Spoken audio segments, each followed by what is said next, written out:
और राजस्थान की 2 बार मुख्यमंत्री के नाते यहाँ विकास की गंगा बहाने का श्रेय जिनको जाता है, माननीय वसुंधरा राजे जी, वो आए और हमको संबोधित करें।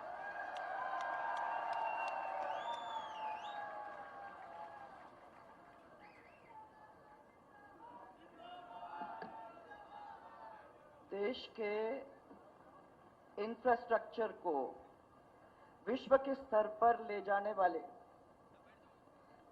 केंद्रीय सड़क एवं परिवहन मंत्री आदरणीय नितिन गडकरी जी, मेरा प्रणाम आपको। भाजपा के प्रदेशाध्यक्ष श्री सीपी जोशी जी, आदरणीय केंद्रीय मंत्री गजेंद्र सिंह जी, हमारे नेता प्रतिपक्ष राजेंद्र जी, उपनेता प्रतिपक्ष सतीश जी, हमारे राज्यसभा के सांसद घनश्याम जी और सांसद राज्यवर्धन जी, सुमेधानंद जी महाराज, संगठन महामंत्री श्री चंद्रशेखर जी, राष्ट्रीय मंत्री श्रीमती अलका गुर्जर जी, विधायक परंतु विधायक ही नहीं, भैरव सिंह जी की बार बार याद और अलग जगाने वाले नरपत सिंह जी राजवी, विद्याधर नगर के श्रीमती रतन कंवर जी एवं समस्त परिवारजन को मैं सबसे पहले यहाँ प्रणाम करना चाहती हूँ। मुमल वगैरह सब आप लोग सब बैठे हो, आप सबको, मेरे सामने बैठे हुए सभी सांसद, सभी विधायक, सभी जनप्रतिनिधि मंच पे बैठे हुए और यहाँ से लेके वहां तक हमारा भैरव सिंह जी का जो परिवार जगह जगह राजस्थान से यहाँ आया है, उन सबको सबसे पहले मैं प्रणाम करना चाहती हूँ। और उनके साथ साथ बगल में बैठे हुए इस मंच पर हमारे सब संत महात्मागण, मैं आपके चरण छूकर आपका आशीर्वाद और आपको आपके चरणों में प्रणाम अभी करना चाहूंगी। आज के इस कार्यक्रम के अंदर, खाचरियावास के अंदर हम सब एक दूसरे के साथ बैठे हैं और पहले मैं स्वर्गीय श्रीमती बन्ने कंवर जी को नमन करना चाहती हूं, जिन्होंने भैरव सिंह जी जैसे विराट और अद्भुत व्यक्तित्व को जन्म दिया। सबसे पहले वहीं शुरू करें। मेरा पूरा आदर और सम्मान के साथ यहाँ खाचरियावास गांव के जो लोग बैठे हैं उनको सबको मैं प्रणाम करना चाहती हूँ, क्योंकि यही भूमि है जहाँ वो विराट व्यक्तित्व पैदा हुआ था और यहाँ से पूरे देश के ऊपर हमारे राजस्थान और आपके गांव का नाम गौरवान्वित करने का काम उन्होंने किया।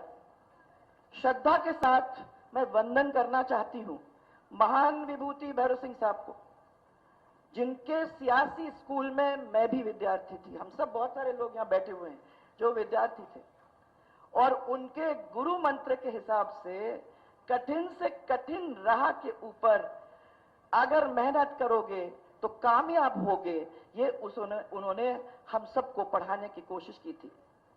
इसमें कोई दो राय नहीं है कि राजमाता साहब ने मुझे राजनीति के अंदर लाया, परंतु सही बात तो यह है कि इस मुकाम तक मैं नहीं पहुंच सकती थी अगर भैरव सिंह जी शेखावत की भूमिका इतनी बड़ी, इतनी अहम है मुझे यहां तक पहुंचाने की। उनके बिना यह नहीं हो सकता था और मुझे राजस्थान की राजनीति में लाने वाले वही हैं। मैं उस समय तो दुखी हुआ करती थी, पर आज मैं उनको धन्यवाद देना चाहती हूं कि इतने बड़े परिवार के साथ घुलने मिलने का उन्होंने मुझे भी मौका दिया। वो सही मायने में मेरे संरक्षक थे, मेरे गुरु थे। उन्होंने मुझे ये सिखाया था कि राजनीति को जीवन का अगर अंग बनाना है तो राजनीति को सेवा नीति के अंदर आप परिवर्तित करो, तभी इसमें सक्सेस आप हो सकते हो। वे कहते थे कि अगर सेवा नीति पर चलने वाले व्यक्ति, हाँ उनको तकलीफ में से निकलना तो पड़ता है, भले ही तकलीफ में से निकले, परंतु वो मात नहीं खा सकता है, क्योंकि उसने अपनी सेवा को जनता के सामने रखते हुए जनता की आवाज को बुलंद करते हुए काम करने में कोई भी कण नहीं छोड़ा। उन्होंने हमेशा हमें यह भी समझाया कि राजनीति के अंदर जितना कठिन समय आता है उसमें अगर व्यक्ति निकलता है तो वो निखरता भी है। ऐसे दौर के अंदर हमारे परायों के और अपनों के पहचान हमको करने को मिलता है। राजनीति की बहुत सारी परेशानियों और चुनौतियों में से हमने देखा उनको निकलते हुए, परंतु वो कभी विचलित नहीं हुए, कभी घबराए नहीं। हाँ, एक वक्त वो बहुत आहत हुए थे, और वो वक्त हमने देखा था जब क्लीवलैंड अमेरिका में उनका इलाज हो रहा था। वो गए थे अपने हार्ट का ऑपरेशन करवाने के लिए, तो उनके पीछे से सरकार ने साजिश की, लोगों ने साजिश की उनके सरकार को गिराने का। एक तरफ तो उनका ऑपरेशन हो रहा है और दूसरी तरफ जयपुर के अंदर एक अलग किस्म का ऑपरेशन हो रहा है। हालांकि सरकार तो गिराने में कौन, कांग्रेस वाले कभी कुछ कर भी नहीं सकते थे। भैरव सिंह जी किस किस्म के व्यक्ति थे वो तो हम और आप सब जानते हैं। उन्होंने कोशिश करी, परंतु गलतफहमी पालने वाले कांग्रेस इस चीज के अंदर बिल्कुल ही सफल नहीं हुए। उनके सभी राजनीतिक दलों से बहुत ही मधुर संबंध थे। उन्होंने हम सबको भी यही राय दी। स्वर्गीय भैरव सिंह जी जब मुख्यमंत्री थे तब एक दिन दिग्गज नेता स्वर्गीय हरदेव जी जोशी, उनकी तबीयत खराब हुई। एसएमएस में उनको भर्ती कर दिया गया। आदरणीय स्वर्गीय भैरव सिंह जी घंटों जोशी जी के पास एसएमएस जाकर बैठे, उनकी कुशल क्षेम उनने पूछी, डॉक्टरों से बात की और उनको सांत्वना भी देने की बात करी। बाद में जब उनका निधन हुआ मुंबई के अंदर, तो बड़ा दिल रखते हुए उन्होंने अपना विमान वहां भेजा कि उनका पार्थिव शरीर स्टेट प्लेन से वापस राजस्थान के अंदर आ जाए। एक बार हरदेव जोशी ने भैरव सिंह साहब को फोन किया था और उन्होंने कहा कि मैं आना चाहता हूं, मिलना चाहता हूं, मैं आपके ऑफिस में आता हूं। भैरव सिंह जी ने कहा जरा आधा घंटा रुक जाओ, आधा घंटा में मैं बताऊंगा। आधे घंटे के अंदर हरदेव जोशी जी के घर पे भैरव सिंह जी पहुंच गए। देखो कितना बड़ा दिल। वो उनके घर पे पहुंच गए, वो बिल्कुल हक्के बक्के। उनने कहा आप यहां कैसे? उनने कहा कि अच्छा लगता कि आप मुख्यमंत्री कार्यालय पे आते, इसलिए मैं खुद चलकर आपके पास आया हूं। आज ऐसा हो सकता है क्या भाइयों? बताओ मुझे, इतना बड़ा दिल कोई रख सकता है? बताओ मुझे। पर उन्होंने लड़ाई जब लड़ी तो लड़ी, पर उसके बाद सबको अपना माना, उस पूरे राजस्थान के लिए काम करने में कोई कोताही नहीं बरती। जोशी जी को अलग मैं नाम अलग से ही ले रही हूं, परंतु चाहे वो सुखाड़िया जी हो, चाहे विपक्ष की कोई और भी हो, मुझे लगता है कि उन सब के साथ उनकी बहुत ही मधुर संबंध थे।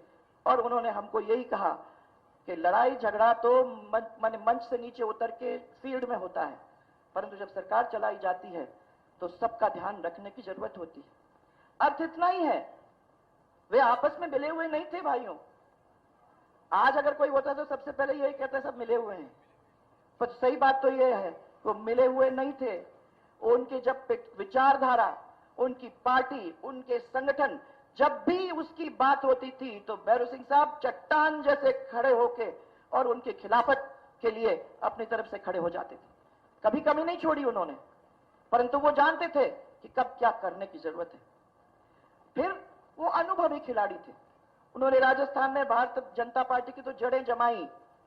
अपनी योग्यता की वजह से 3 बार तो अपने मुख्यमंत्री रहे और हमारे इस देश के उपराष्ट्रपति भी बने।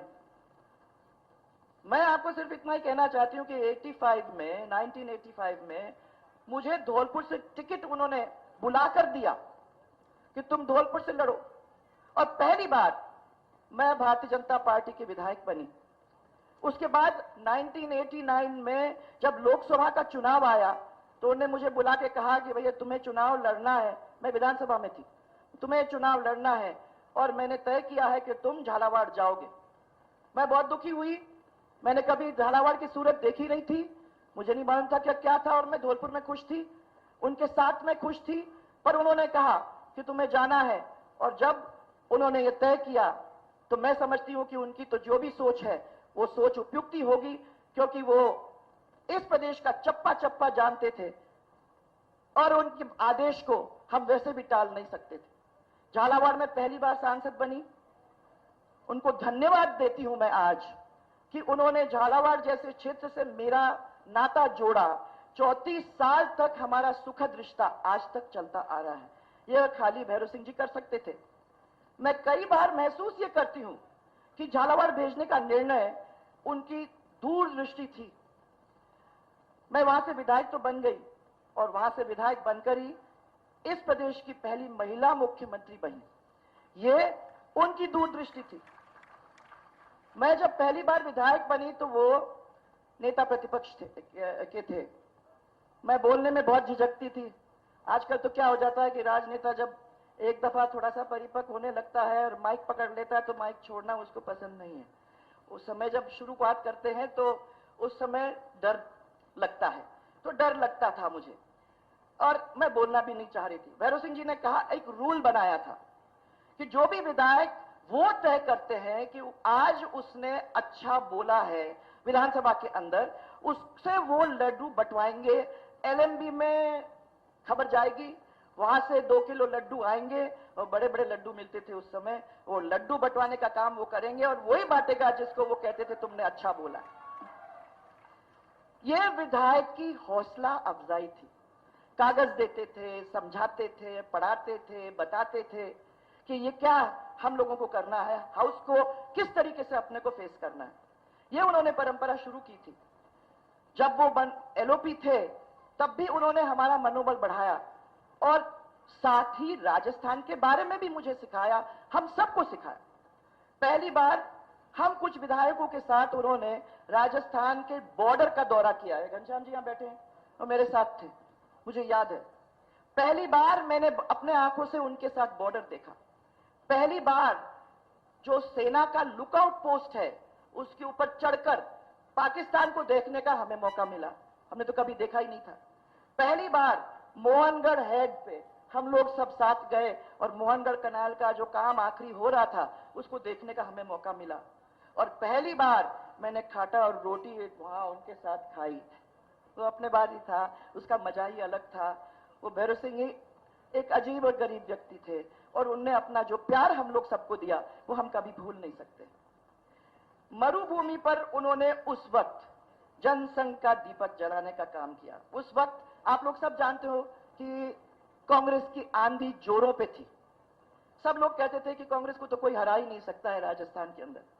पर उन्होंने मेहनत की, उन्होंने अपनी सरकारें बनाई और उन्हीं की मेहनत का ही नतीजा है कि जो कभी कभी अल्पमत में हुआ करती थी भारतीय जनता पार्टी, वो 163 तक पहुंची। ये बिना भैरव सिंह जी के, बिना उनके सिखाए, बिना उनके बताए हम लोग यहां तक नहीं पहुंच सकते। इतना बड़ा दिल, इतना सोच, इतना गरीबों के लिए प्यार, इतना अपने कार्यकर्ताओं का यहां मैंने सर आंखों पे रखने का काम हमेशा कहते थे। ये जो है वो सब हमारे कार्यकर्ताओं का है। हमारे कार्यकर्ताओं को कभी मत भूलना, क्योंकि यही कार्यकर्ता है जिसकी वजह से आप उस मंच पे बैठे हो। मैं आदर के साथ आज उनका याद करना चाहती हूं और मैं विश्वास सबको भी ये दिलाना चाहती हूं अपनी ओर से कि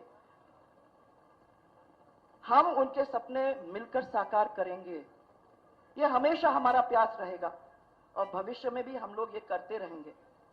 हमारे प्रेरणा स्रोत, हमारे राजनीतिक गुरु वो थे और रहेंगे। और अंत में खाली 2 पंक्तियों के साथ मैं भैरव सिंह जी को श्रद्धा सुमन अर्पित करना चाहती हूं। बिछड़े कुछ इस अदा से, बिछड़े कुछ इस अदा से कि रुत ही बदल गई। एक शख्स सारे जहां को वीरान कर गया। आप सबको मेरा बहुत बहुत धन्यवाद। आज फिर से भैरव सिंह जी को मेरी ओर से, आप सबकी ओर से श्रद्धांजलि के पुष्प सम्मान अपन अर्पित करते हैं। और मैं फिर धन्यवाद देना चाहती हूं परिवार को कि आप इतने बड़े कार्यक्रम के अंदर आज उनके जन्म शताब्दी के समय मुझे भी याद करने का मुख्य किया। आपको बहुत बहुत मेरा धन्यवाद। बहुत बहुत धन्यवाद।